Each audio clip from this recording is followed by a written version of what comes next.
오늘은 재림의 7가지 징조 5번째 말씀을 증거하게 됩니다. 오늘은 3번째 예수님의 재림의 징조, 믿음으로부터 사람들이 이탈하는 믿음으로부터의 이탈에 대해서 말씀을 드리겠습니다. 다시 한번 여러분들 기억을 새롭게 해드리겠습니다. 칼 존슨은 재림의 7가지 징조를 이렇게 열거했습니다. 첫째, 예수님의 재림의 첫 번째 징조는 이스라엘이 팔레스타인 땅에 귀환하는 것이다. 이것은 1948년에 이루어졌습니다. 두 번째, 러시아의 부상이 바로 예수님의 두 번째 재림의 징후라고 그렇게 이야기를 합니다. 러시아가 지금 정치, 경제 또한 군사적으로 막강한 그런 열강으로 부상해 있는 것을 이미 2차례에 걸쳐서 말씀드렸습니다. 이 예언은 이미 성취가 되어 있습니다. 세 번째, 믿음으로부터의 이탈입니다. 이것은 언제 이루어질까요? 이미 이루어질 대로 이루어졌습니다. 오늘 그것을 제가 말씀을 드리려고 하는 것입니다. 네 번째 예수 그리스도의 징조는 에큐메니컬 운동입니다. 소위 WCC, World Council of Churches라고 하는 이런 범세계적인 캐톨릭과 개신교와 그리스 종교 모든 이런 기독교 세력을 아우르는 그런 세계적인 세계적인 에큐메니컬 그런 교회 운동을 벌이는 것, 겉으로 보기엔 좋아요. 그렇지만 내부로 들어가게 되면은 진리에 타협하는 그런 무서운 실상이 이 에큐메니컬 운동에 나와 있습니다. 많은 세대주의자들은 이 에큐메니컬 운동이 나중에 이 요한계시록에 나오는 바벨론 음녀라고 그렇게 지칭을 합니다. 나중에 거기에 자세히 말씀을 드리겠습니다. 다섯 번째는 예수 그리스도의 징후, 재림의 징후는 세계의 열강 4대 진영의 구축입니다. 네, 중국권, 러시아권, 아랍권, 그리고 유럽권 이렇게 4대 진영이 구축이 이미 되어져 있습니다. 또 조금 전에 말씀드린 에큐메니컬 운동도 이미 이루어진 그런 징조들입니다. 여섯 번째 예수 그리스도의 재림의 징조는 여행과 지식이 증가하는 것입니다. 이것도 현대에 이르러서 이미 완전히 이루어졌다고 말할 수 있지 않겠습니까?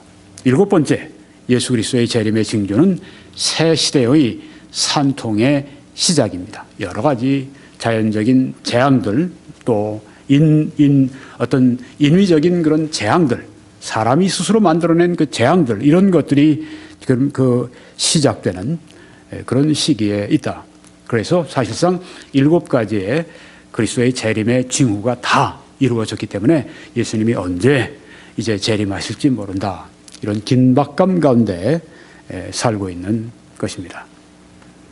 오늘 이 본문 말씀은 믿음으로부터의 이탈이라고 하는 주제에 합당한 본문 말씀은 디모데전서 4장 1절 말씀부터 몇 절 되겠습니다. 5절까지 되겠습니다. 제가 봉독해서 읽겠습니다. 성령이 밝히 말씀하시기를. 사도 바울의 서신 디모데전서입니다.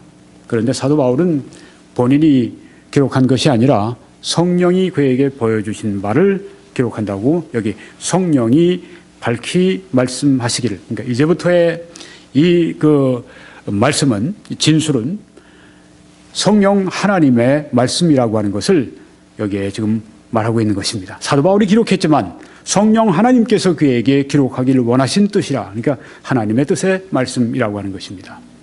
여기 24가지의 죄악이 기록이 되어 있는데요. 여기 이렇게 말씀합니다. 후일에 어떤 사람들이, 후일에 여기는 말세 그런 뜻입니다. 어떤 사람들이 믿음에서 떠나 하고 말씀했습니다. 믿음에서 떠난다고 했습니다. 믿음 안에 있는 것으로 보이는데 실제로 믿음에서 떠난 사람들이 어떤 사람들이 있다고, 말세에 그런 일들이 일어난다고 성령께서 말씀하십니다. 그들은 미혹하는 영과 귀신 즉 악령의 가르침을 따르리라 하셨으니, 이 믿음에서 떠나는 사람들이 왜 떠났는가? 그 이유는 미혹하는 영의 가르침을 쫓아갔기 때문에, 또한 악령 귀신의 가르침을 따라갔기 때문에 그들이 믿음으로부터 떠나는 그런 비극을 그들이 초래했다고 여기에 말씀하고 있습니다. 이게 언제 일어나는가? 후일에 말세에 일어날 현상이라고 성령이 밝히 말씀하신 것입니다. 너는 이것을 알라. 말세에 고통하는 때가 이르러 하고 말씀했습니다. 말세는 어떤 때인가? 평안한 때가 아닙니다. 고통하는 때가 이른다고 말씀했습니다. 그리고 24가지의 죄악으로 말미암아 본인도 고통을 받고 주위 사람들도 고통을 주는, 그래서 함께 고통을 당하는 때가 있습니다. 죄는 고통을 가져옵니다. 죄는 하나님의 심판을 가져옵니다. 죄가 한 가정에 들어가면 가정이 깨어집니다. 죄가 한 교회로 들어가면 교회가 깨어집니다. 죄가 만약에 어떤 국가에 들어가면, 그 죄가 점령하면 그 국가는 망하게 되어 있습니다. 이 24가지의 죄악상이 여기 나와 있는데요. 말세에 고통하는 때 죄악상 첫째, 사람들이 자기를 사랑하며. 사람들이 언제나 본래가 자기중심적입니다. 사람들이 자기를 사랑하는 것은 거의 본능과 같습니다. 그래서 언제나 어느 시기에나 사람들이 자기를 사랑했지만 말세가 되면 이런 현상이 더욱 두드러질 것을 말씀하고 있습니다. 자기를 사랑하며. 두 번째는 돈을 사랑하며 라고 그렇게 말씀을 합니다.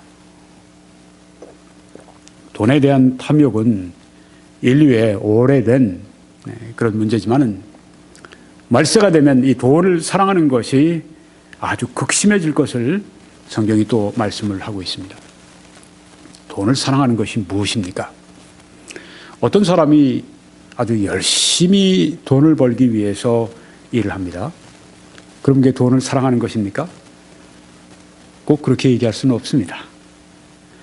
어떤 사람이 열심히 가족을 먹이기 위해서, 입히기 위해서 돈을 벌기 위해 노력합니다.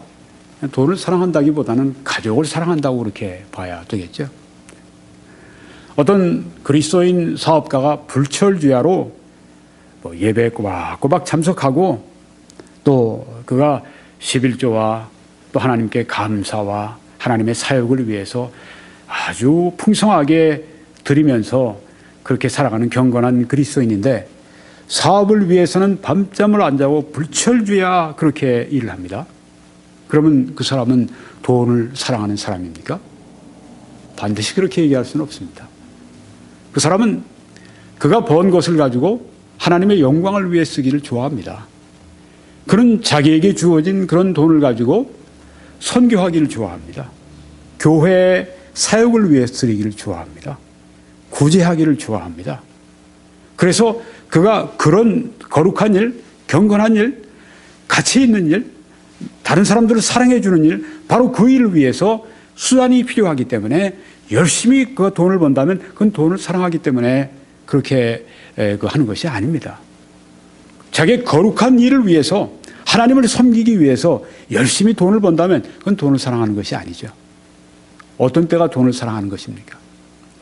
하나님께 드리는 게 굉장히 힘들 때, 내가 돈을 가지고 있어야 내가 마음이 편할 때, 하나님의 사역에 드리기를 꺼려하고 내가 그렇게 될 때 그 돈을 사랑하는 하나의 표시가 될 수가 있는 것입니다. 돈을 사랑하며, 돈을 사랑하기 때문에 하나님을 사랑하는 일을 할 수가 없는 것입니다. 그건 돈을 사랑하는 것입니다.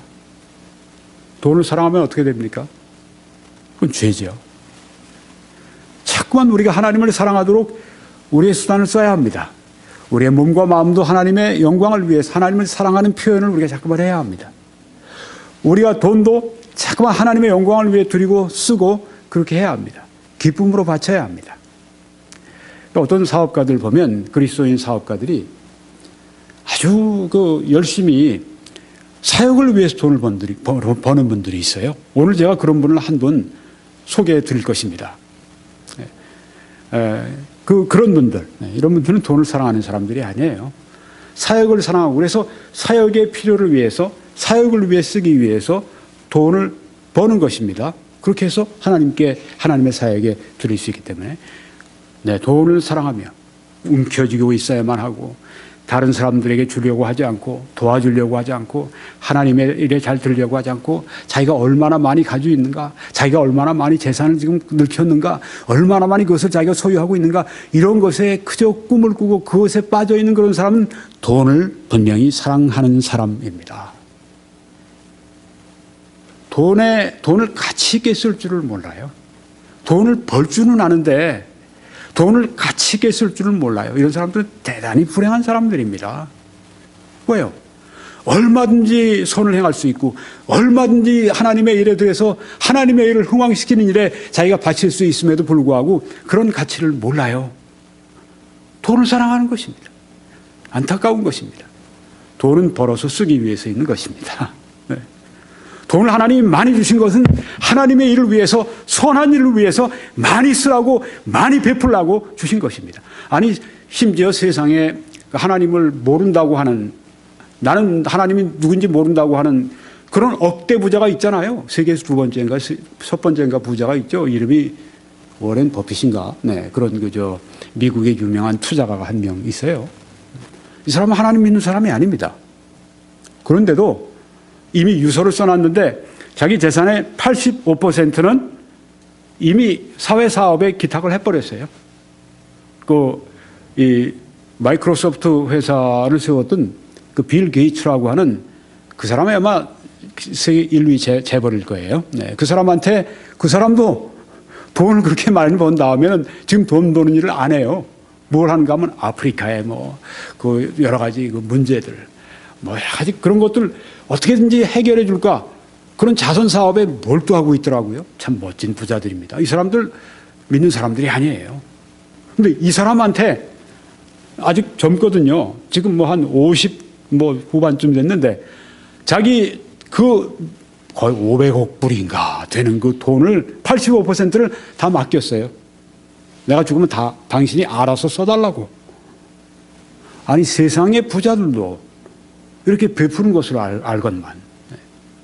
우리는 하나님께서 그리스도인 아주 갑부들, 그리스도인 재벌들 좀 더 많이 일으켜 주시기를 소원합니다.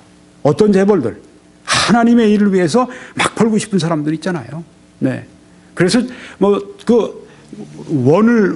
원화를 벌 때, 달러를 벌 때, 혹은 캐나다는 루니를 벌 때 이게 돈으로 안 보이는 겁니다. 이 돈이 들어오면 아이고, 이거 하나님의 일을 할 수 있도록 하나님이 이런 수단을 주셨는데, 이런 나에게 아주 여기에 좋은 수단을 주셨네. 돈이 들어오면 하나님의 일로 보이는 겁니다. 내가 그 선교사님한테 보낼 수 있는데, 아니, 또 이런 것도 생각할 수 있죠. 내가 그 김홍기 목사에게 내가 좀 보내야 되겠는데, 이거 하나님이 나에게 주신 게 김홍기 목사님한테 보내라고, 그래서 하나님의 일 하라고 나에게 보내셨구나. 꼭 저가 아니라도 좋아요. 네. 하나님의 일로 보이는 겁니다. 이런 재벌들, 이런 갑부들, 저는 기도합니다. 제가 말씀을 전해서 제 사역을 통해서 하나님께 헌신된 사람들 가운데 하나님께서 몇 사람들, 대표적으로 아주 큰 갑부들을 만드셔가지고 세계적인 사역에 그냥 물 붓듯이 막 그냥 자기의 돈을 막 그냥 갖다가 집어넣을 수 있는, 투자할 수 있는 그런 사람들이 있기를 바랍니다. 지금 이 세상에서 우리가 하나님께 드리면 어떻습니까? 복을 주신다고 그랬죠. 하늘 문을 열고 복을 쌓을 곳이 없도록 붙지 아니하나 보라고 하나님이 선언하셨습니다. 하나님의 이름을 걸고 선언하셨습니다. 반드시 그렇게 됩니다. 그런데 이 세상에서 우리가 받는 복 가운데 하나는 물질적으로 받습니다. 하나님 물질적으로 복을 베풀어 주세요. 우리가 하나님께 드린 것보다 훨씬 더 많이 우리들에게 복을 베풀어 주십니다. 다른 거 다 빼고, 영적인 거 다 빼고, 천국 가면 어떨까요? 천국 가면은 어떤 돈이 뭘까요? 원으로 쓸까요? 옌으로 쓸까요? 아니면 달러로 쓸까요? 돈이 없죠. 네. 돈이 필요 없는 데죠. 그럼 하늘에 보화를 쌓아두게 되면 난 하늘 가서 뭘 나는 거둘 것입니까? 하늘나라 가서 돈 많이 거둘 걸 생각하지 마세요. 거기에서 받는 것은 그거보다 훨씬 가치 있는 것입니다. 내가 여기서 하나님께 드림으로 말미암아 한 사람이 구원받아요. 한 사람 정도가 아니라 수많은 사람들이 구원받아요. 그게 하늘나라 가면 상이에요. 내가 하나님께 드린 것으로 말미암아 하나님의 진리의 말씀이 증거돼서 이단에 속한 사람들이, 미혹된 사람들이 돌아와서 하나님 앞에 돌아옵니다. 하나님 앞에 큰 상입니다. 그 성도들이 이 말씀을 듣고 그들이 거룩한 사람으로 변모가 됩니다. 혹은 아프리카나 혹은 어떤 지역에서 교회들이 세워집니다. 하늘나라에서 얼마나 큰 상인지 모릅니다. 우리가 여기서 드린 것은 오병이어 같이 작은 걸 드렸는데 하나님께서 우리들에게 베풀어 주시길 5,000명 남자만 그 2, 3만 명 되는 그 사람들에게 다 먹이고도 12광절이 남긴 그런 방법으로 하나님이 축복하신 것처럼 우리가 하나님께 드린 건 오병이어지만 하나님께서 그것을 이렇게 수만 배 갚아서 하나님께서 우리들에게 돌려주신다는 말씀입니다. 그래서 하늘에 보물을 쌓아두라. 거기에 특별히 그 재정을 말씀하신 건데 돈을 자꾸만 하나님의 일을 위해서 자꾸만 들이세요.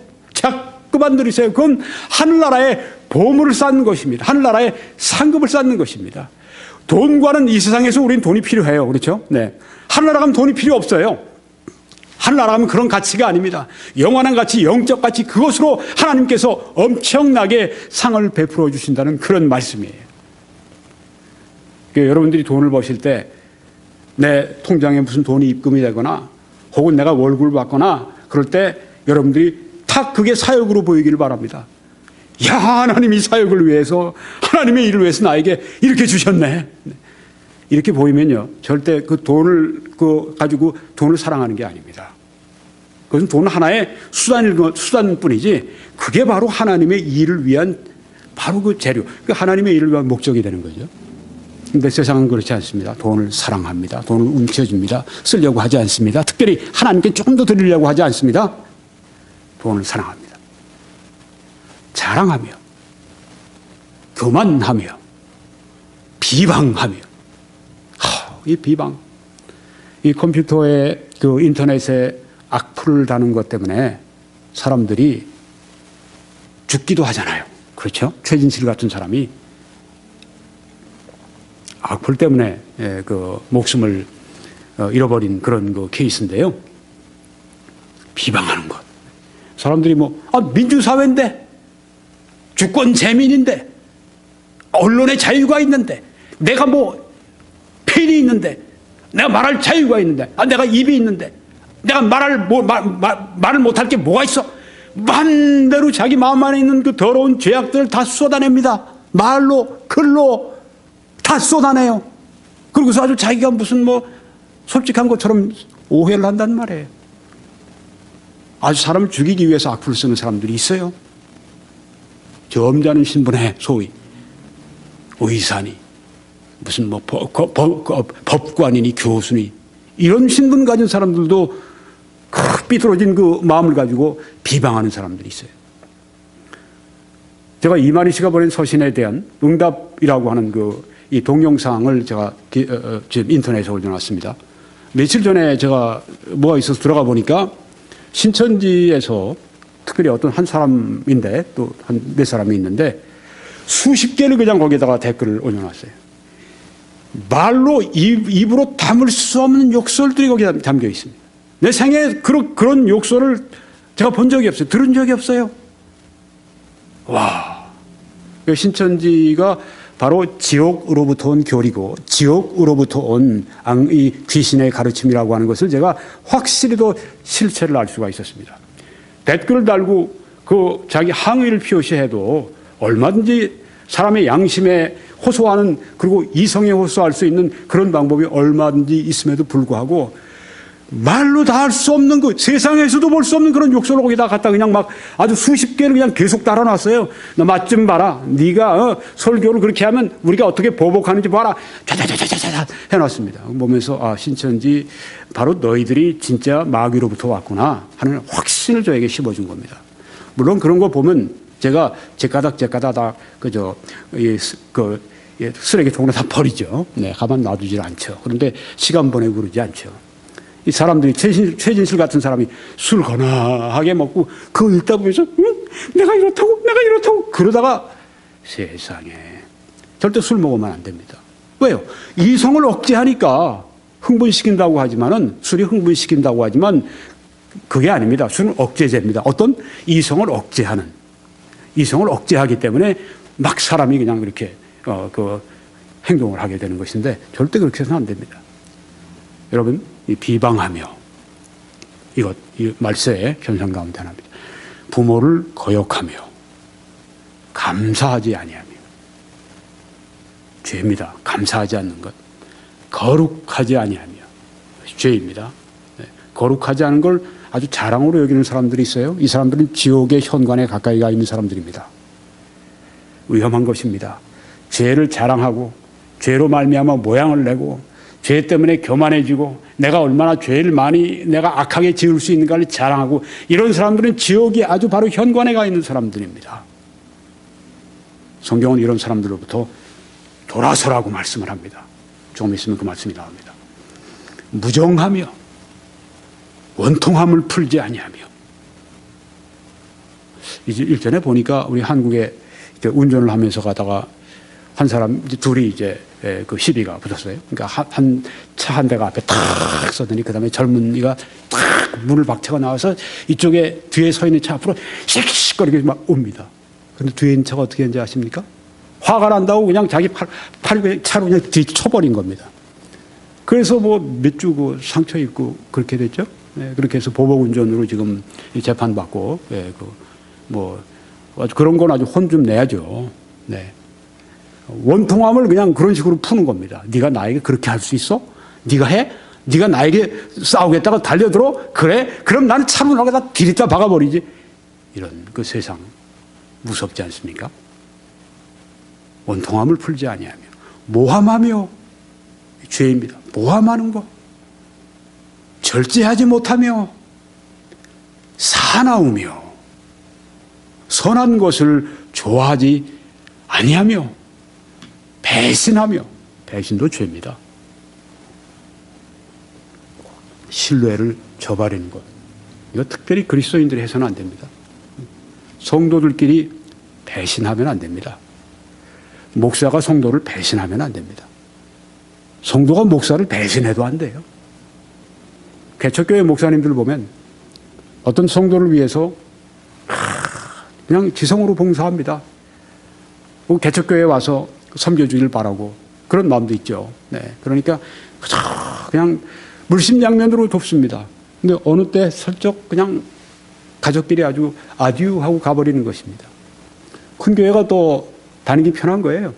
더 많은 걸 자기에게 줄 것 같은 거예요. 진리의 말씀이 있는데도 불구하고 그렇게 목사님 또 그 사모님 온 성도들로부터 받았음에도 불구하고 바이바이 나는 내가 좋은 대로 갈 거야 그러고 가는 사람들이 너무나 부지기수로 많아요.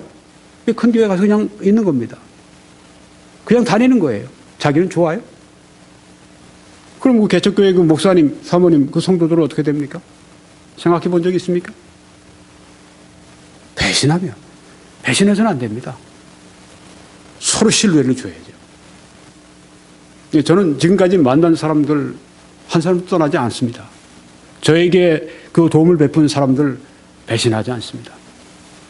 한국 가면 늘 제가 뵙고 때로 제가 갔을 때 저를 섭섭하게 하는 분들이 있어요. 아유 다시 내가 이런 사람 보고 싶지 않은 그런 경우를 당한 때가 있습니다. 그래도 난 배신하지 않습니다. 배신하며 이게 죄입니다. 그리스도인들은 이렇게 해서 안 됩니다. 부부끼리 서로 배신해서 안 됩니다. 배신하며 조급하며 얼마나 조급한지 몰라요. 네. 그래서 인터넷이 아니라 인스턴트 식품이 이렇게 발달했는지 모릅니다. 그냥 조급합니다. 한국 사람들 특별히 빨리 네, 조급하며 네, 그렇게 해서 잘 되는 것도 있어요. 인터넷 같은 거 잘 되는데 안 되는 것들이 더 많습니다. 조급해서는 안 됩니다. 인내할 수 있어야 됩니다. 자만하며 쾌락을 사랑하기를 하나님 사랑하는 것보다 더하며. 자, 이 시간은 꼭 기도할 시간이고 교회에 가서 예배 드릴 시간인데 드라마에 아주 뭐예요 요새 한참 제가 했던 유명한 게 뭐가 하나 있는데 네, 하여튼 그런 드라마만 나오면 그냥 거기에 확 빨려 들어가서 그것 때문에 죄로 충만한 그런 쾌락은 아닐지라도 하나님을 덜 사랑한다고 하는 것입니다. 쾌락을 사랑하기를 하나님이 사랑하는 것보다 더하며 이 세상이 그런 것입니다. 마지막으로 24번째 죄악은 경건의 모양은 있으나 경건의 능력은 부인하니 이 같은 자들에게서 내가 돌아서라. 경건의 모양은 있어요. 겉으로는 경건해 보입니다. 근사해요. 온유해 보여요. 점잖은 것 같아요. 경건의 능력, 그것은 부인하는 자들, 이 같은 자들에게서 내가 돌아서라. 이 24가지의 이런 그 말세의 사람들의 사회적인, 심리적인 그런 현상들을 여기 성경에서 말씀하고 있습니다. 이런 것들을 우리가 오늘 사회에 만연한 것을, 가정에 만연한 것을 우리가 볼 수 있지 않습니까? 층간 그 소음 때문에 다투어서 어느 날 갑자기 올라가서 그냥 칼을 들고서 그냥 그 위층에 있는 사람을 칼로 난자해서 죽이는 이런 그 사나운 시대, 이런 것들을 우리가 지금 많이 목도하고 있지 않습니까? 이런 자들에게서 내가 돌아서라, 함께 하지 말라, 이렇게 성경이 말씀하고 있습니다. 여기 특별히 오늘 마지막에 경건의 모양은 있지만 경건의 능력은 부인하는 것에 대해서 말씀을 좀 드리려고 합니다. 즉, 교인의 모습은 가지고 있는데, 성도의 모습은 가지고 있는데, 모양은 있는데 성도의 능력이 없습니다. 거룩하게 사는 능력이 없습니다. 믿음의 능력이 없습니다. 교회는 나오고 있지만 저들이 정말 하나님을 온 마음을 다해 사랑하고 순종하지 않습니다. 실제로는 하나님을 부정합니다. 하나님이 죽었다고까지 말합니다. 이런 일들이 지금 교회 안에 벌어지고 있는 것을 아시고 있습니까? 여러분, 여기 유명한 세계적인 그 잡지인 타임 잡지에 표제로 이런 글자만 나와 있는 것이 있습니다. Is God dead? 신이 죽었나? 그런 얘기입니다. 하나님이 돌아가셨나? 이런 제목의 이런 표제가, 타임 보통 인물 사진이 나오는데 여기는 지금 Is God dead? 하나님이, 신은 죽었나? 네, 이런 이 명제가 거기에 지금 표제로 나와 있습니다. 네, 하나님이 죽으셨나? 왜 이런 표제가 나왔을까요? 그런 이야기가 이 사회에서, 먼저 교회 안에서 있기 때문입니다. 신이 죽었다 하는 이런 그 말은 원래 철학에서 시작이 된 이야기입니다. God is dead. 사신, 신이 죽었다, 하나님이 죽었다, 이런 얘기는 원래 게르 헤겔이라고 하는 독일 철학자가 시작을 했습니다. 그 다음에 이것을 아주 유명하게 만든 사람이 프리드리히 니체라고 하는 사람입니다. 물론 니체는 신이 죽었다는 건 신이, 살아있는 그 신이, 살아있던 신이 지금은 죽어서 없다, 이런 의미로 말한 건 아닙니다. 이 니체는 우리 소위 믿는다고 하는 사람들의 그 의식과 그들의 생활 속에서 사실상은 신이 죽었다, 신자들의 위선에 대해서 책망하면서 이런 말을 사용을 했는데요. 니체는 철학적으로 해도 신이 죽었다고 말할 수 없어요. 왜? 그러면 그 니체는 신이 존재한다고 생각지 않는 사람이니까 존재하지 않는 신이 죽을 수는 있겠습니까? 그러니까 니체는 그런 의미는 아니지만 여전히 신이 죽었다 하고 하는 이 말, Is God dead? 신이 죽었는가, 하나님이 돌아가셨는가 라고 하는 타임지의 이 표제가 될 만한 이런 그 사회적 현상, 이 교회적 현상에 대해서 우리가 알려고 하면 먼저 이 신이 죽었다고 하는 이야기는 철학에서부터 무신론자들이 시작한 얘기인데, 이것을 소위 신학자라는 사람들이 이제 신학으로 그것을 적용하고 끌어들였다고 하는 것입니다. 신이 죽었다. 신학자들이 그런 이야기를 합니다. 이 사람들이 지금 정통신학자들입니까? 물론 아니죠. 그런데 예전에는 정통이었는데 지금 정통이 아니 된 그런 신학교에서 가르치는, 폴 틸리히는 거의 100년 넘은 사람인데, 이 사람이 처음으로, 이 독일 신학자입니다. 이 폴 틸리히가 바로 이 니체나 헤겔이 말하는 신이 죽었다고 하는 걸 신학에 적용해서 신이 죽었다, 하나님은 죽었다, 이런 그 이야기를 이제 하기 시작했습니다. 그 다음에 이제 그걸 배우고 A.T. 로빈슨, 알티저 이런 사람들이 이제 신이 죽었다, 신이 우리 개념 속에서, 관념 속에 죽었다, 알티저 같은 사람은 심지어 신은 진짜 죽었다, 이렇게 말합니다. 어떻게 얘기하는가 하면 바로 신은 예수 그리스도가 십자가에 못 박힐 때 죽었다. 신은 그때 죽었고 예수는 이 보편적인 영을 세상에 주고 죽었다. 성경엔 전혀 없는. 그러니까 성경이 말씀하는, 그리고 정통 신학이 가르치는 theism, 신론, 하나님에 관한 가르침에 대해서 완전히 거부하는 것이 바로 신이 죽었다, God is dead 신학입니다. 이것이 바로 20세기를 풍미한 신학입니다. 이게 말세의 현상이 아니면 무엇입니까? 아니, 이 교회에서 하나님은 살아계시며 하나님은 역사하시며 하나님은 우리의 기도를 들으십니다. 이렇게 가르쳐야 될 이 교회당에서 하나님은 죽었어, 하나님은 끝났어, 이게 교회입니까? 이게 사탄의 교회지. 이런 자들이 어떻게 신학자가 될 수 있습니까? 그런데 이런 일들이 보편적이란 말입니다. 왜 유럽의 강단이 텅텅 비는지 아십니까? 전에는 수천 명이 하나님의 이 종들을 통해서 성령 충만하고 말씀 충만한 하나님의 말씀으로 순수하게 뜨거워져 있는 종들을 통해 증거하는 말씀 때문에 수천 명이 와서 그 사모하는 마음으로 말씀을 듣고 갈급해야 하던 그 예배당이 텅텅 비어버린 이유가 어디 있습니까? 신은 죽었다! 이런 말할 수 없는 이런 미혹하는 영의 가르침을 가르치는데 왜 이 교회당에 사람들이 오겠습니까? 유럽이 비는 것이죠. 유럽의 교회당이 비는 것이죠. 여기 지금 카툰이 있습니다. 만화 만평인데요. The Descent of the Modernist, 현대주의자들의 하강, 내려가기, 이런 제목입니다. 맨 위에 보면 쭉 이제 Christianity, Bible not infallible, Man not made in God's image, 이렇게 쭉 이렇게 점점 한 걸음 내려와서 맨 밑에 보니까 Atheism, 무신론으로 이제 끝나게 되는 것입니다. 신은 죽었다! 이렇게 얘기하는 이 소위 신학자들이라고 하는 사람이 바로 이렇게 서서히 한 단계 내려왔다고 하는 것입니다. 자, 그러면 제가 거기 있는 걸 하나하나 이렇게 여러분에게 번역해서 보여드리겠습니다. 맨 위에는 기독교입니다. 그 다음에 내려오는 계단이 어디냐면 성경은 오류가 있다. 이게 항상 문제입니다. 하나님의 말씀이 오류가 있다, 이렇게 말하는 것입니다. 하나님의 말씀에 오류가 있습니까? 성경이 그렇게 말씀합니까? 천만에요. 1.1획이라도 없어지지 않을 것이라고 말씀하지 않습니까? 성경은. 하나님이 하신 말씀을 들을 것인가? 이런 사람들이 한 얘기를 우리가 미혹하는 영의 귀신의 가르침을 쫓아가는, 소위 박학다식하다고 하면서 미혹하는 영의 가르침을 쫓아가는 사람들의 말을 들을 것입니까? 성경은 오류가 있다. 그 다음은 어떻게 되죠? 또 내려갑니다. 사람은 하나님의 형상으로 창조되지 않았다. 그럼 뭐 원숭이 형상으로 창조됐다는 말입니까? 뱀의 형상으로 창조됐다는 말입니까? 성경은 하나님께서 우리의 형상을 따라 우리가 사람을 만들고 라고 성경에 말씀하지 않았습니까?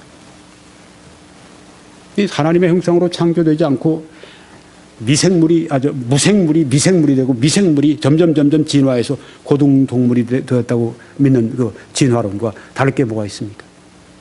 먼지가 변화돼서 사람이 됐다고 하는. 네. 사람은 하나님의 형상으로 창조되지 않고 성경에 완전히 정반대인 걸 볼 수 있습니다. 이게 바로 현대주의자들, 자유주의자들이 말하고 있는 것입니다. 기적은 없다.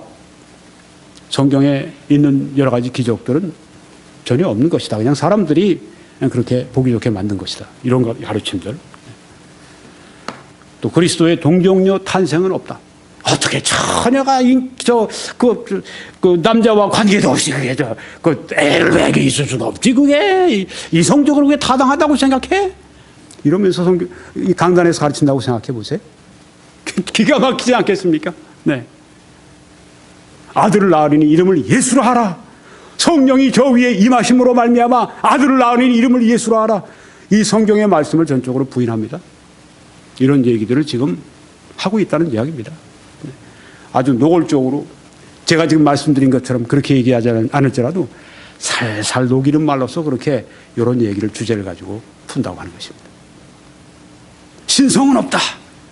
하나님의 하나님적인 신성은 없다. 대속은 없다. 예수 그리스도가 십자가 위에 피 흘려 죽으심으로 말미암아 나의 죄, 인류의 모든 죄가 사함 받았다고 하는 그 말씀, 의미, 그건 없다. 대속은 없다. 이렇게 또 가르치는, 이게 현대주의자들의 문제입니다. 부활은 없다. 그리스도의 부활도 없고 우리 믿는 자들의 부활도 없다. 그 다음에 어디로 내려갑니까? 그러니까 하나님을 알 수가 없다. 불가지론으로 빠지게 됩니다. agnosticism. 그 다음에 어떻게 됩니까? 맨 마지막에 밑으로 내려오는 데는 그래, 그러니까 하나님은 없다. 하나님은 죽었다. 영적으로 미치광이가 되는 것입니다. 에이세이즘. 결국은 무신론으로 들어가는 것입니다. 처음에 어떻게 시작했죠? 성경은 오류가 있다. 그렇게 시작해서 결국은 하나님은 없다까지 내려온 것입니다. 이게 바로 현대주의자들의 종착역이라고 하는 것입니다. 성경을 부인하게 되면 그렇게 된다고 하는 것입니다. 어떤 성도 한 분이 목사님께 이제 가서 그렇게 말씀했다고 그러죠. 목사님, 이것 좀 보세요. 목사님께 보니까 성경책 같은데 이 안에 있는 성경책의 이 책자들은 하나도 없고 껍데기만 이렇게 남아 있어요. 아니 어떻게 어쩌자고 이런 걸 가지고 다니십니까? 그러니까 이분이 한 얘기가 목사님이 가르쳐 주시는 거를 잘 듣고 이렇게 이게 아니다. 여기 성경의 말씀이 맞지 않다. 그러면 제가 쓱 잡아 띄었습니다. 그렇게 해서 목사님이 가르친 대로 다 띄고 나니까 성경책 전체가 다 없어지더군요. 여기에 남은 거는 껍데기만 남았습니다. 목사님. 이렇게 얘기를 했다고 합니다. 아니 무슨 농담을 해도 그렇게 썰렁한 농담을 하십니까? 농담이 아니에요. 실제가 그렇습니다. 이게 바로 현대주의자들의 문제고 믿음에서 떠난 사람들의 문제라고 하는 것입니다. 말세 어떤 사람들이 미혹을 받아서 믿음에서 떠나서 미혹한 영과 귀신의 가르침을 따르리라 성령이 밝히 말씀하시기를 하고 이렇게 사도 바울이 기록하지 않습니까? 김 목사가 이렇게 그냥 혼자 흥분해서 하는 얘기가 아니에요. 성경에 있는 겁니다. 성령이 밝히 말씀하시기를 이렇게 말씀하지 않습니까? 그래서 이런 그 자유주의 현대주의자들의 이런 그 믿음에서 떠나는 가르침들에 대해서 이제 항거하기 위해서 운동이 시작이 됩니다. 근본주의 운동이 시작이 됩니다. 19세기 말에 미국의 프린스톤 신학교에 프린스톤의 위대한 신학자들이 장로교 신학교입니다. 장로교 신학교에서 위대한 신학자들이 비비 워필드나 혹은 그레이엄 메이첸이나 이런 분들이 강력하게 NO! 하나님이 죽었다. NO! 하나님은 살아계신다. 성경은 오류가 있어. NO! 성경은 오류가 없다. 우리는 사람은 하나님의 형상대로 창조되지 않았지. NO! 우리 사람은 하나님의 형상대로 창조가 되었다. 이렇게 계속해서 이 근본주의 운동을 벌이는 일이 이 프린스톤 신학교에서 19세기 말에 시작이 된 것입니다. 그러면서 그 동시대에 1876년에서 1897년 21년 동안 유명한 성경 사경회가 그 캐나다의 온타리오주의 이 그 나야가라에서 열렸습니다. 나야가라 사경회, 나야가라 바이블 컨퍼런스가 21년 동안 계속 줄기차게 열렸습니다. 성경을 사랑하는 분들이 함께 모여서 이 시대를 향한 하나님의 뜻을 저희들이 탐구했습니다. 그래서 그들은 모여서 기독교의 근본 신앙은 이것이다 하고 저들이 확정을 했습니다.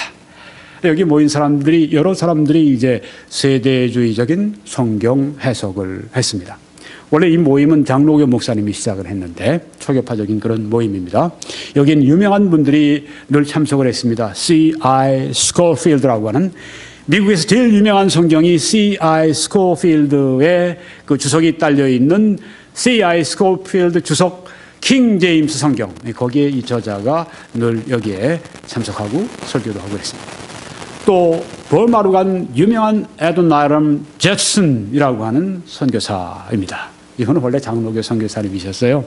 그런데 이제 배를 타고 가다가 침례교의 침례교로 바뀌었습니다. 네, 그래서 침례교 선교사가 된 분인데 애도나이럼 제슨 초교파적으로 아주 존경을 받는 그런 버마로 간 선교사입니다. 여러분 그 기독교 서점에 가시면 아도니람 저슨의 생애 이런 책이 있을 겁니다. 꼭 사서 읽어보시고 또 여러분들의 자녀들에게 또 주일학교 선생님이면 학생들에게 꼭 권해주시기 바랍니다. 아주 위대한 버마에서 위대한 선교를 했던 아도니람 저드슨, 그리고 중국의 사도 바울이라고 불렀던 영국의 선교사 허슨 테일러, 또 역시 여기에 이 나야가라 사경회에 아주 친근하게 가까이 여기서 함께 모이고 일했던 유명한 그 당시에 하나님이 쓰신 큰 거성들입니다. 그래서 이들이 이런 잘못된 현대주의자들의 성경을 공격하고 기독교를 공격하는 것에 대해서 진리를 수호하고 방어하기를 시작을 했습니다. 1910년에 이르니까 장로교 총회에서 5가지의 근본 신앙은 이것이다 하고 확정을 해 주었습니다. 그것이 무엇일까요? 장로교 총회에서 1910년에 근본 신앙이 5가지다. 대표적으로, 여러 가지가 많지만 대표적으로 5가지를 확정했는데 이것입니다. 첫째, 성경의 영감과 무엇성.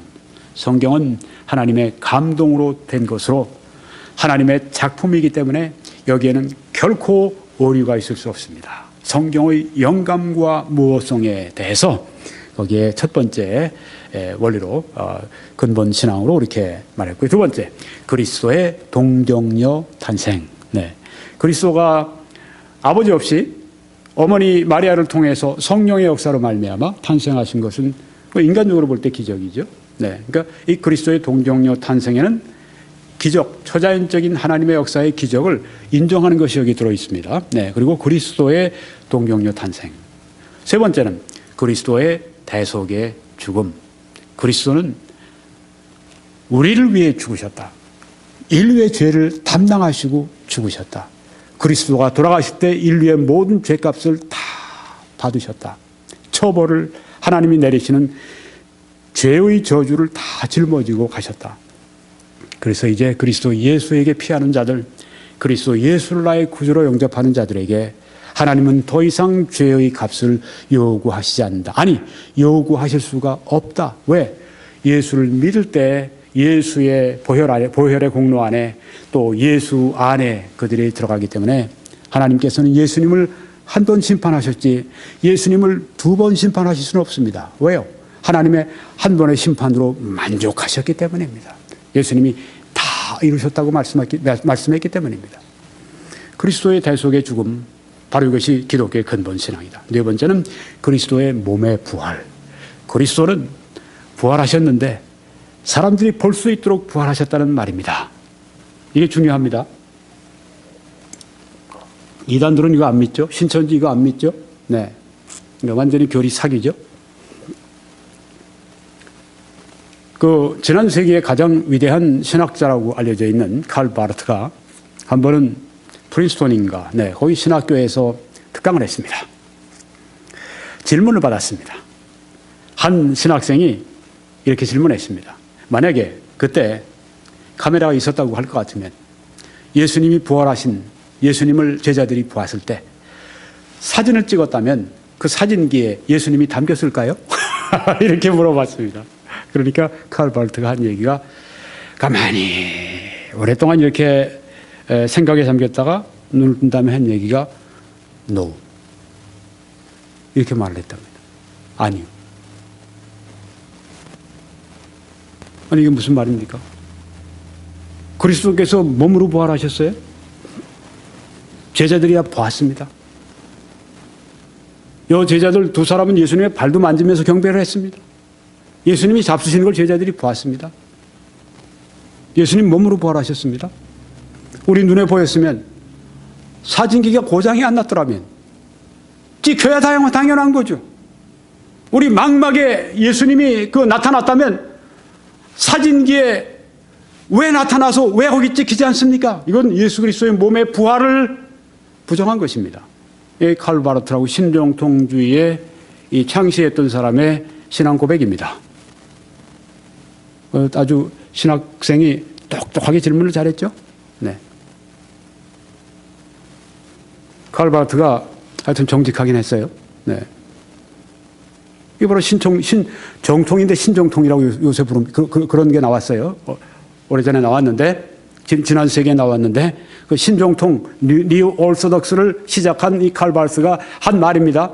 예수님의 몸의 부활, 그걸 사진으로 찍을 때 사진 찍힐 수 없다고 한 얘기입니다. 이런 것들이 지금 교회 안에 있습니다. 믿음에서 떠난 것들입니다. 그 사람은 세계에서 제일 존경받는 신학자 가운데 한 명으로 통합니다. 뭔가 단단히 문제가 있어요. 다섯 번째, 이 장로교 총회에서 정한 것은 이게 근본신앙이다. 기독교의 근본신앙이다. 예수님의 기적의 역사적인 실제. 예수님의 기적은 역사적으로 실제적인 것이다. 예수님이 물 위를 걸으셨다. 예수님이 진짜 물 위를 걸어가신 것입니다. 성경대로입니다. 이 자유주의 신학자는 어떻게 얘기하냐면 예수님이 그때 걸어가신 건 다른 게 아니다. 갈릴리 호수에 이렇게 좀 얕은데 갈릴리 호수의 가 쪽에 있다가 보면 거기에 돌들이 이렇게 올라와 있는데 그 돌 탁 뛰었다가 탁 한 발로 탁 뛰시고 탁 뛰시고 탁 이렇게 해서 가신 게 예수님이 물 위를 걸어가신 것이다. 상상력 참 뛰어나죠. 네. 소설가 됐으면 참 대성했을 텐데 왜 신학자가 됐을까? 안타깝게 짝이 없어요. 예수님의 기적의 역사적인 실제를 부정한다고 하는 것은 성경 자체의 이 말씀을 그대로 믿지 않고 부정한다고 하는 것입니다. 믿음에서 떠난 하나의 현상이죠. 이 다섯 가지가 하나의 리스머스 테스트 같다고 하는 것입니다. 누구에게 물어볼 때 우리가 당신은 성경의 영감과 무호성을 믿으십니까? 아니요. 함께 할 사람들이 그런 자들에게 돌아서라고 말씀했습니다. 여기 다섯 가지를 다 여러분이 그렇게 확인해 볼 수 있습니다. 그리스도의 동정녀 탄생을 믿으십니까? 그리스도의 대속의 죽음을 믿으십니까? 그리스도의 몸의 부활을 믿으십니까? 예수님의 기적의 역사적 실제를 믿으십니까? 여기에서 아멘, 아멘, 아멘, 아멘, 아멘 하면 함께 할 수 있는 사람입니다. 그 사람은 진짜 믿음 안에 있는 사람입니다. 근데 no, no, no, no, no 이렇게 얘기하는 사람이 있어요. 그 사람은 잘못 믿음에서 떠난 사람입니다. 그런 믿음이 떠난 그 사람들과 함께 있지 말고 그들에게서 떠나라. 그들을 멀리하라고 하는 말씀 따라서 멀리해야 된다고 하는 것입니다. 그렇게 되면 그 사람들이 인정이 있지 왜 그렇게 여러분 성경 말씀을 순종할 것입니까? 아니면 인정에 끌릴 것입니까? 그래도 사람들과의 사회적인 관계가 있지 하나님 말씀 순종하는 게 사회적 관계보다 더 중요하지 않습니까? 그 사람들에게 우리가 얼마든지 점잖을 수 있습니다만은 분명한 신앙의 그런 노선을 신앙의 그 분명한 자세를 보여줄 필요가 있다고 하는 것입니다. 이 근본주의자 운동이 확산됐습니다. 장로교에서 시작된 것이 프린스턴 신학교에서 시작된 것이 나에게라 사경회에서 이제 20년 동안 그 논의되던 것들이 이제는 퍼져나와서 미국 전역으로 세계 전역으로 근본주의자 운동이 막 확산되기 시작했습니다. 근본주의자들이 이제 이 자유주의자들의 이 잘못된 가르침에 대해서 기독교 근본 신앙을 훼손하는 것에 대해서 가만 이제 우리가 있으면 안 된다고 이제 항고하고 이제 변증하고 그렇게 하기 시작했습니다. 이때가 1910년에서 1920년 꼭 100년 전에 미국의 교회를 아주 들끓게 했던 그런 근본주의 운동이 확산이 되었습니다. 목적은 근본적인 교리를 수호하려고 했던 것입니다. 그래서요, 그때 나온 아주 대표적인 노력 가운데 하나가 이것입니다. 오늘 여러분들이 아주 교회사를 굉장히 중요한 교회사를 지금 배우시고 있습니다. 왜 이걸 우리가 배우게 되었습니까? 말이래 어떤 사람들이 믿음에서 떠나 미혹하는 영과 귀신의 가르침을 쫓으리라고 하는 그 말씀, 예수님의 재림의 징조 가운데 그 중요한 말세의 그 징조에 대해서 우리가 공부하면서 정말 우리 어떤 현상이 일어나고 있는가를 우리가 구체적으로 교회 안에서 일어난 그 현상을 봐야 하기 때문입니다. 전에는 교회 밖에서 하나님이 죽었다 이런 얘기를 했지만은 이제 교회 안에서 하나님이 죽었다고 하는 얘기를 버젓이 얘기하는데 그런 사람들이 그냥 계속해서 신학교의 교수니 학장이 그 자리를 계속 유지하고 있어요. 혹은 강단의 교회 목사로 계속 그 자리를 유지하고 있어요. 이게 현실이라고 하는 것입니다. 이것을 알려드리기 위해서 말씀드리는 것입니다. 왼쪽에 보면 The Fundamentals라고 하는 이 귀한 책이 이렇게 있는 것을 보실 수가 있습니다. Edited by A.C. Dixon and R.A. Torrey. 그 당시 아주 유명한 하나님의 일꾼들인데 R.A. Torrey 목사님은 뭐 너무 유명한 분으로 제가 여러 번 언급을 했습니다. 이 근본 신앙 The Fundamentals라고 하는 이 책이 출판이 됐습니다. 근본주의자들의 노력의 대표적인 이 표시가 여기에 나타나 있습니다. 1910년에서 1915년 5년 동안 이 책을 발간을 했는데요. 이 책을 내는데 아주 중요한 두 인물이 있습니다. 먼저 위에 있는 분부터 제가 설명을 드리겠습니다. 오른쪽에 아주 근엄하게 또 자유로우면서 근엄하게 생긴 분이 있습니다. 라이먼 스튜어트라고 하는 분입니다.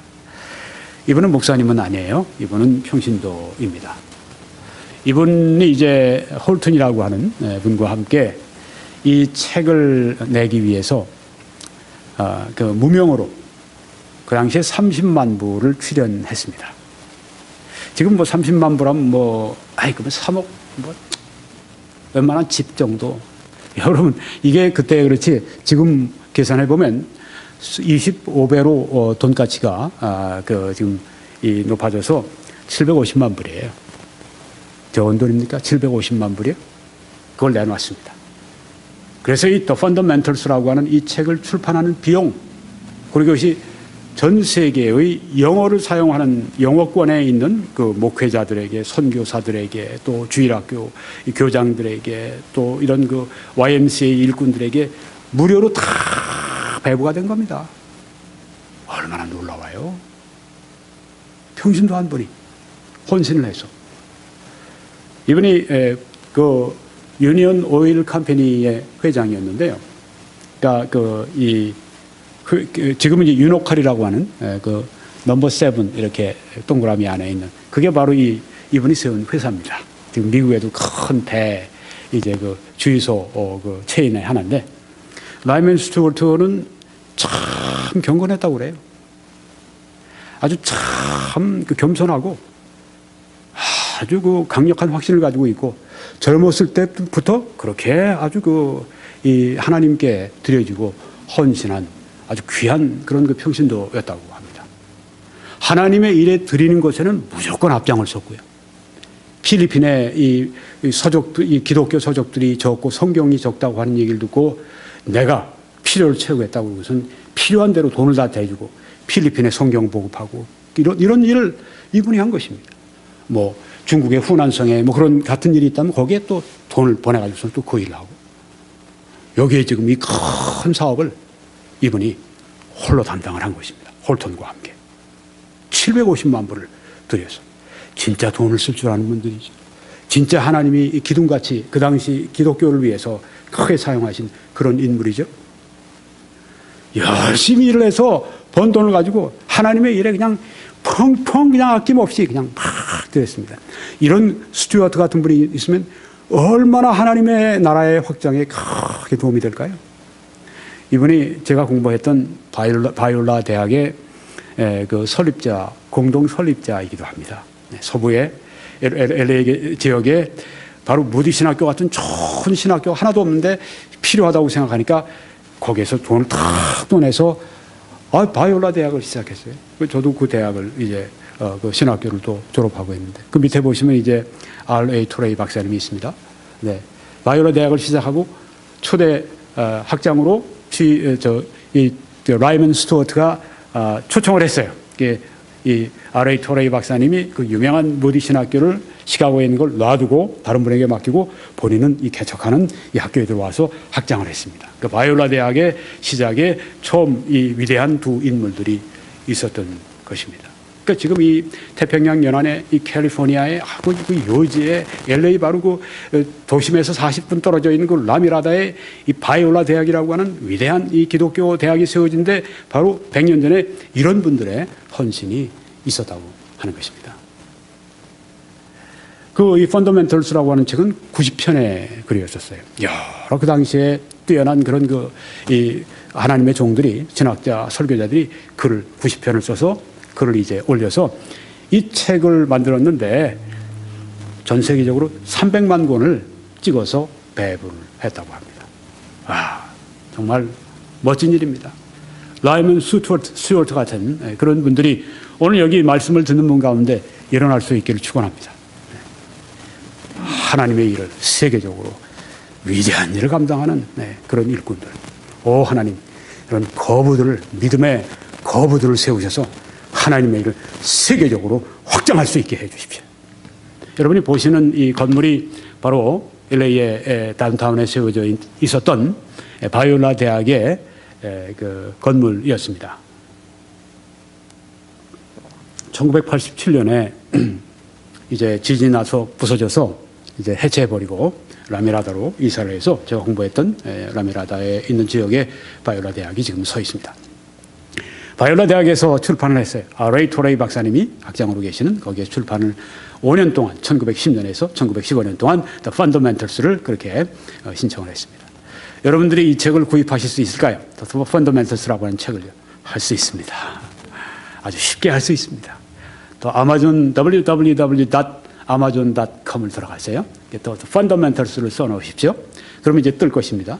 거기에 보게 되면 킨들 에디션이 있습니다. 거기 보면 10불도 안 됩니다. 9불 몇 센트인가 그거 딱 여러분이 클릭하시면 여기에 있는 90개의 글이 다 여러분 것입니다. 이렇게 좋은 세상이 됐어요. 네. 그 놀라운 글들을 여러분들이 그렇게 10불도 안 되는 가격으로 여러분이 소유해서 쓸 수가 있습니다. 물론 다 영어로 됐죠. 영어 공부 열심히 하세요. 네. 이 펀더멘털스는 기독교의 근본 신앙을 수호하려고 하는 목적으로 썼습니다. 첫째가 그거고요. 두 번째, 두 가지 목적 중에서 첫 번째 수호하기 위해서 근본 신앙을, 두 번째 비판하기 위해서. 무엇을? 자유주의 신학을 비판하기 위해서. 성경의 고등비평이라고 하는 것은 성경이 그저 사람이 쓴 책이지. 그러니까 다른 책, 사람의 책처럼 우리가 이걸 비판해야 돼. 이건 그러면서 하나님 말씀이 아니라고 계속해서 이 책을 아주 격화시켜버리는 하나님 말씀이 아닌 것으로 오류가 있는 책으로 바꿔버린 게 이 성경의 고등 비평입니다. 물론 미혹하는 영과 귀신의 가르침을 따라간 것이죠. 뭐 학구적이니 PhD니 뭐 대학이니 대학원이니 그런 신학자니 이런 용어들이 다 나오지만은 알맹이는 그렇다고 하는 것입니다. 고등 비평을 비판했습니다. 그리고 카톨릭주의, 캐톨리시즘을 비판했습니다. 그리고 소셜리즘, 사회주의를 비판했습니다. 그리고 현대주의, 모더니즘을 비판했습니다. 무신론을, 에이티즘을 비판했습니다. 크리스천 사이언스, 이단을 비판했습니다. 몰몬교, 이단을 비판했습니다. 여호와의 증인, 이단을 비판했습니다. 영매, 뭐 죽은 사람과 뭐 교통하고 그런다고 하는 거 있죠? 네, 그 영매를 비판했습니다. 그리고 진화론을 비판했습니다. The Fundamentals. 이것이 근본주의자들의 자유주의에 대항한 강력한 그런 노력의 대표적인 모델이었습니다. 그래서 근본주의자와 현대주의자가 한판 논쟁을 미국에서 1920년에서 1930년에 크게 벌어졌던 것입니다. 성경은 경건의 모양은 있으나 경건의 능력은 부인하니 이 같은 자들에게서 내가 돌아서라고 말씀을 했습니다. PhD요. 거룩한 것처럼 보이고 경건하게 보이고 신학교 채플위에서 설교한다고 하고 교회 강단에서 설교한다고 하지만 그 경건의 모양은 있지만 경건의 능력은 부인하니 즉 하나님의 말씀은 오류가 있다고 하고 사람은 하나님의 형상대로 창조가 되지 않았다고 하고 여러 가지 이 기적이 그 사실이 아니라고 이야기를 하고 예수 그리스도의 대속의 죽음은 소용없는 것이고 그것은 없는 것이라고 하고 예수님의 동정녀 탄생을 저들이 부정하고 예수 그리스도의 몸의 부활을 부정하고 결국은 하나님이 죽었다고 말하는 그런 경건의 모양은 있을지 몰라도 경건의 능력은 부인하는 그런 사람들, 교회 안에 인피들들, 교회 안에 무신론자들, 교회 안에 불신자들 이런 사람들로부터 네가 돌아서라고 성경에 말씀하고 있습니다. 제가 말한 것이 아닙니다. 성령이 밝히 말씀하신 것이고 사도 바울이 받아 기록한 말씀으로서 네가 돌아서라고 이렇게 말씀을 한 것입니다. 너희 중에도 베드로후서 2장 1절입니다. 너희 중에도 거짓 선생들이 있으리라. 너희 중에도 있으리라. 그들은 멸망하게 할 이단을 가만히 끌어들여 자기들 사신 주를 부인하고 하나님을 부인하는 것입니다. 하나님이 죽었다고 말하는 것은 하나님을 부인하는 것입니다. 그리스도의 동정녀 탄생을 부정하는 것은 자기들을 사신 주를 부정하는 것입니다. 임박한 멸망을 스스로 취하는 자들이라. 이단은 멸망으로 가게 하는 것이라고 성경에 말씀하고 있습니다. 그들은 거짓 선생들입니다. 그들은 겉으로는 학위복을 갖춰 있고 학위모를 쓰고 있고 겉에는 그들이 PhD 같은 타이틀을 달고 있을지 몰라도 그들은 거짓 선생들이라고 성경에 말씀했고 그들은 양의 탈을 뒤집어 쓰는 늑대라고 성경이 말씀하고 있습니다.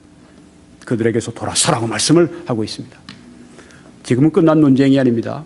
이 타임즈의 Is God dead? 하나님이 죽었나?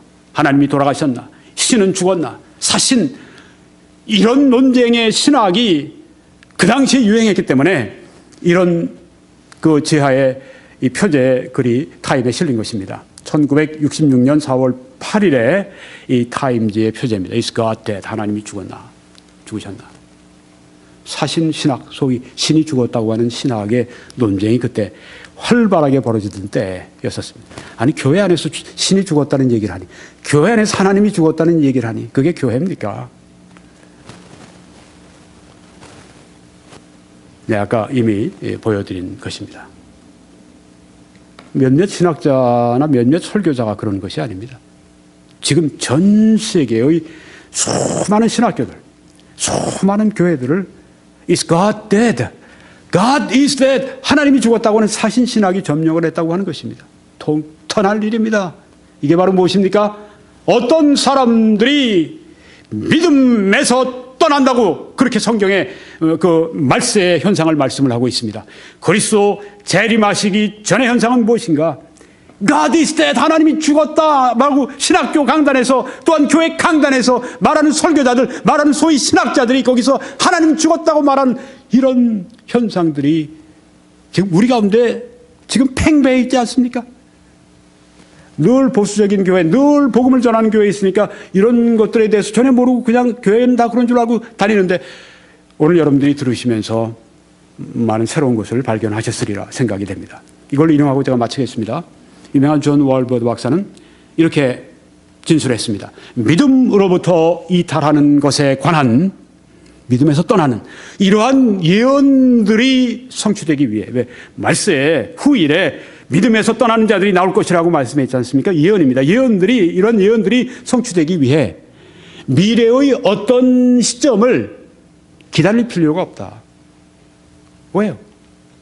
믿음의 근본 진리에 대하여, 근본 신앙에 대하여 새롭고 혼란스러운 믿음, 새로운데 혼란스러워요. 혼란스러운 믿음을 제공하는 무엇이요? 신정통주의. 우린 정통신학, 정통주의라고 얘기하죠. 그런데 20세기에 칼 바르스, 아까 예수님의 부활은 사진 찍게 하면 찍힐 수 없다고 말한 바로 그 사람, 이 사람이 시작한 신정통주의. 이게 진짜 진리를 말하는 것입니까? 아니죠. 새롭고 혼란스러운 믿음. 저기 잘 얘기한 것입니다. 새롭고 혼란스러운 믿음을 제공하는 신정통주의의 세계적인 급속한 유포는 세계 곳곳에 각 교파의, 각 신학교의, 각 교회들에게 곳곳에 급속하게, 빠르게, 광범위하게 유포가 되어 있습니다. 이게 사실 팩트입니다. 엄청난 영향력을 가지고 있다. 이것보다, 지금 신정통보다 더 나쁜 것은 불트만, 그 전의 사람입니다. 불트만의 비신화화 접근법. 이 말은 얘기하면 예수님의 기적은, 그거는 사람들이 만들어 놓은 신화야. 그건 실제로 그런 일이 일어나지 않았는데 성경의 기자들이 그렇게 기적을 꾸며서 만든 거야. 그러니까 이 성경에 나오는 기적들은 다 정상으로 바꿔야 돼. 기적이 아닌 요소로 다 바꿔야 돼. 비신화화. 이게 더 잘못된 것입니다. 또 자유주의 안에서 부상하고 있는 하나님을 대적하는 운동, anti-God movement. 이런 것들이 신정통보다 더 나빠요. 신정통도 문제지만 예수님을 부활하신 예수님을 사진 찍으면 사진 안 나온다고 얘기하는 그 신정통 잘못된 거죠. 그런데 그보다 더 나쁜 것은 예수님의 기적, 모든 것들은 다 사람이 만들어 쓴 것이고 그런 기적 예수님이 행한 적 없다. 이런 실제 거짓말이죠. 이런 거, 이 신학자 불트만이라고 유명한 사람인데 이 가르친다고 하는 것입니다. 이게 신학교에서 가르치는 거예요. 뉴욕에 있는 유니언 신학교나 이런데 역사를 자랑하고 몇백 년 되고 중요한 게 그게 아닙니다. 하나님의 말씀대로 붙들고 하나님의 말씀 위에 서 있는 거죠. 어떤 사람들이 믿음을 떠난 그 신학교가 무슨 가치가 있다는 말입니까? 하나님의 나라에. 믿음으로부터의 이탈은 교회사의 모든 시대의 특징이지만 이러한 현상이 현재보다 더 분명하게 보여진 때는 이전에 결코 없었다. 늘 믿음에서 떠나는 사람들이 교회사에 보면 항상 있었죠. 그런데 이런 현상이 지금처럼 신정통주의, 또 불트만의 비신화화, 또 하나님을 대적하는 운동, 사신신학, God is dead, 하나님은 죽었다, 뭐 이런 얘기하는 잡다한 그런 이 잘못된 믿음에서 떠나는 이런 주의, 이런 개념, 이런 신학, 이런 것들, 이런 가르침들, 현재보다도 분명하게 보여진 적이 결코 없었다고 하는 것이죠. 그렇기 때문에 예수 그리스도께서 오시기 전에 믿음으로부터 이탈하는 현상을 말씀을 했는데 바로 지금이 그때라고 하는 것입니다. 지금보다 더 분명한 때는 없다. 그러니까 미래를 기다릴 필요가 없다. 지금이 바로 예수님께서 말씀하신 그 징후가 명백한 지금 그런 때다. 교회 안에 지금 팽배해 있지 않습니까? 전엔 교회 밖에서 그랬지만 교회 안에 불과 100년, 200년 사이에 교회 안에 신학교 안에 점령을 해서 지금 그렇지 않습니까? 예언이, 세 번째 예언이 이루어졌다고 하는 것입니다. 그러니까 우리는 이런 걸 볼 때 예수님의 재림을 대비해야 됩니다. 어떻게 해요? 거룩한 삶을 살아야 합니다. 하늘의 보물을 쌓아두어야 합니다. 충성된 사역을 우리가 살아가야 합니다. 결론을 짓고 마치겠습니다. 오늘 저는 재림의 7가지 징조, 횟수로 5번째 증거를 했고, 믿음으로부터의 이탈, 3번째 예수님의 재림의 징조, 믿음으로부터의 이탈에 관해서 말씀을 드렸습니다. 이제 오늘 말씀을 마치겠습니다. 5번째 재림의 7가지 징조 말씀을 마치고 이제 시청하신 여러분들께서는 저희 다른 말씀들을 시청하시기 바랍니다. 이미 재림의 7가지 징조를 여러분이 다 보셨더라도 한 번 더 보십시오. 그렇게 해서 조금 시간이 지나고 지금쯤 한번 첫 번째 들어보시고 그렇게 하시면서 여러분들이 이 안에 있는 내용들 많이 연구한 것들입니다. 여기에 가을 전순도 많이 연구를 했고 저도 그 외에 또 많이 연구해서 자료들을 모아서 합성해서 다른 책에서 여러 저도 찾고 기도하고 그렇게 하고 여러분에게 증거하는 것입니다. 여러분들이 굉장히 많은 좋은 자료들이 그 안에 필요한 자료들이 있는데 여러분들이 놓치지 마시고 또 기억에 새롭게 그렇게 하시기 바랍니다. 다른 분들을 좀 초대해 주시기 바랍니다. 이 재림의 7가지 징조는 굉장히 수요가 많습니다. 또 많은 분들이 찾고 듣고 있습니다. 여러분들이 재림하시는 주님을 우리가 함께 준비할 수 있도록 그렇게 협조해 주시기 바랍니다. 그렇게 하실 때 하나님의 크신 축복이 여러분과 함께 하시길 축원합니다.